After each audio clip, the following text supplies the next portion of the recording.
Hi. Let's talk about Cannith Challenges.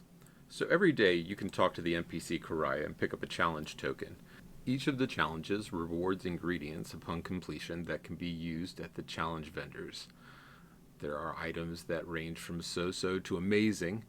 Starting at level 3, there's a pair of bracers that will give you a permanent blur effect, which is great.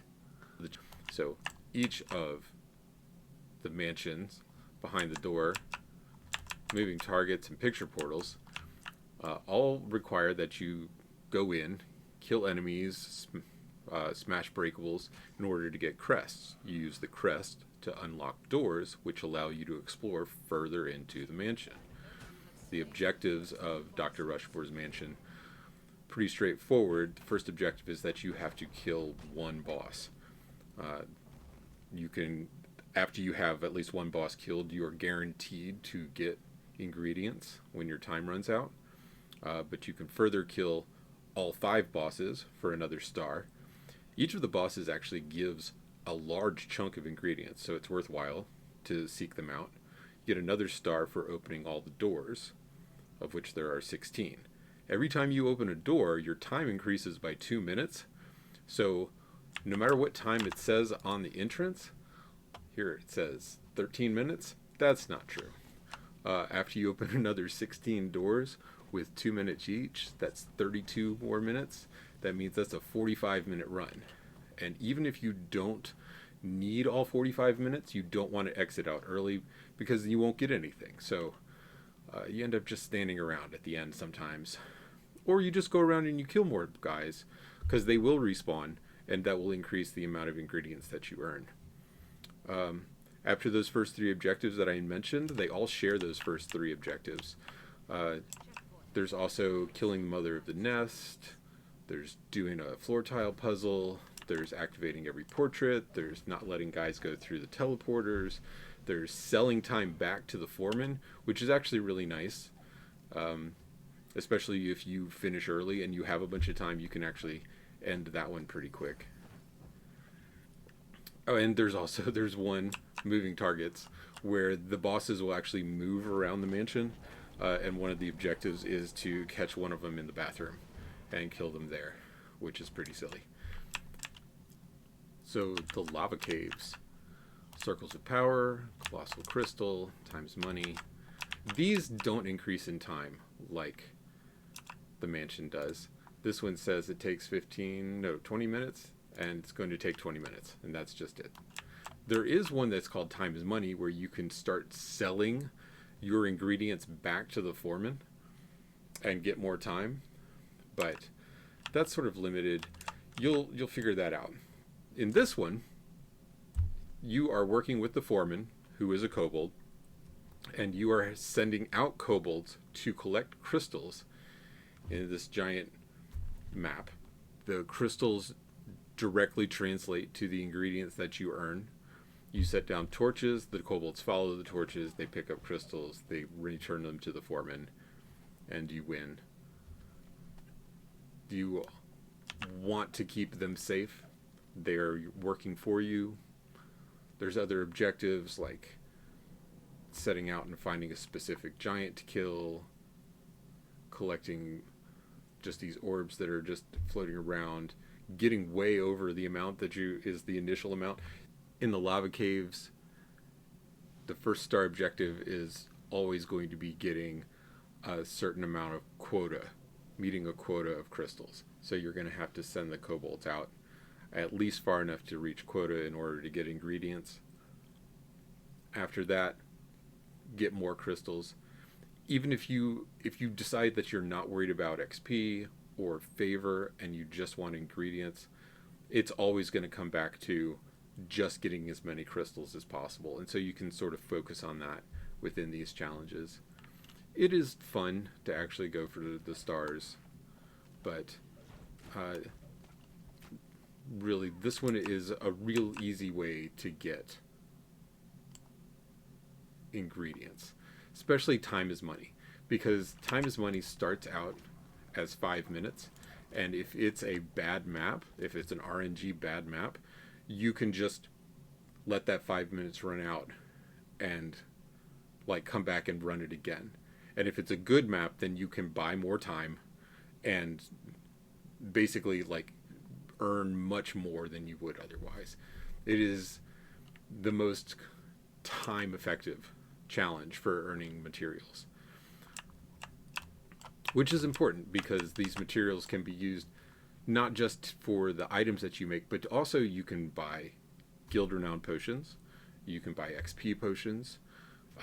If you're talking about the epic versions, like the epic time is money, you can actually change these in for tokens of the 12. And at a 5-minute run, that's a lot faster than, say, going and running an epic quest. The extraplanar palace is very much like the lava caves. Again, you have kobolds and they are collecting crystals for you. You run torches out. The kobolds follow the torches. They bring back crystals.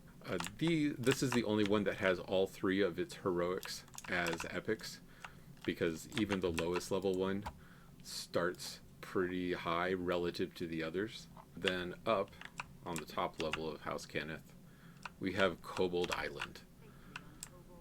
Kobold Island, pretty funny. Here, the kobolds are not working for you.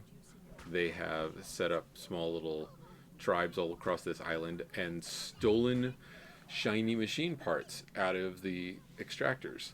And it's your job in this challenge to get the extractors going so that they can pull Cannith crystals out of the ground. When you do this, monsters start spawning and they try and stop you. I find these the most hectic, honestly, especially trying to get like all 5 stars. I don't know if I've ever gotten 5 stars on the Disruptor. I know I have on Kobold Chaos, and even that one requires a bit of luck towards the end. So all of these require some RNG. But shortcuts, just to say right away, shortcuts and the epic shortcuts, it's actually not possible to get a full 5 stars on these because of a bug. You're not allowed to kill kobolds, but you need the parts that the kobolds have in order to activate the extractors. And so like it makes it so if you want to do one, you can't do the other, which is really unfortunate. But it basically means that there's slightly less favor possible from the Cannith challenges than there would be otherwise. There's still 122 favor if you were to 4-star the shortcuts and 6-star everything else.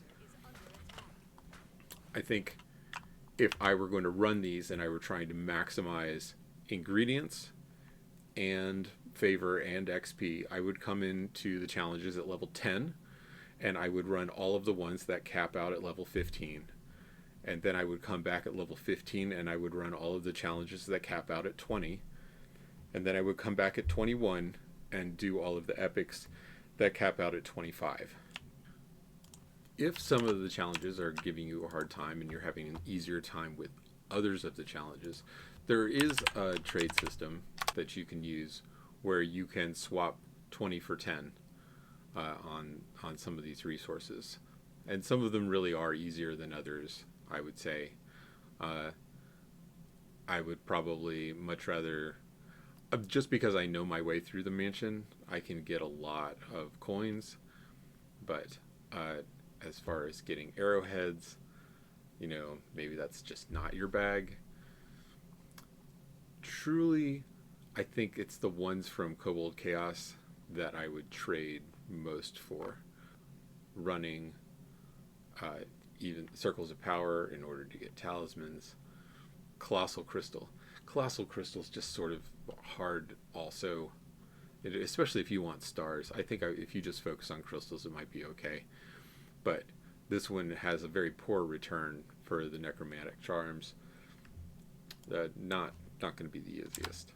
Experience potions of 5%, which is not that much, but it's better than nothing. And if you don't have a regular supply of XP potions, you can just, any extra materials, you can always just come here. I would come in, get a stack, and then the other one that guild renown in case you're actually boosting up your guild. Most of these items are pretty good just for what they are, you know, by themselves. I think if you are having a hard time getting pieces somewhere else, or just you're starting out and you're not doing super difficult content, then the challenges can actually be a good way to get yourself started with some stuff that will actually help you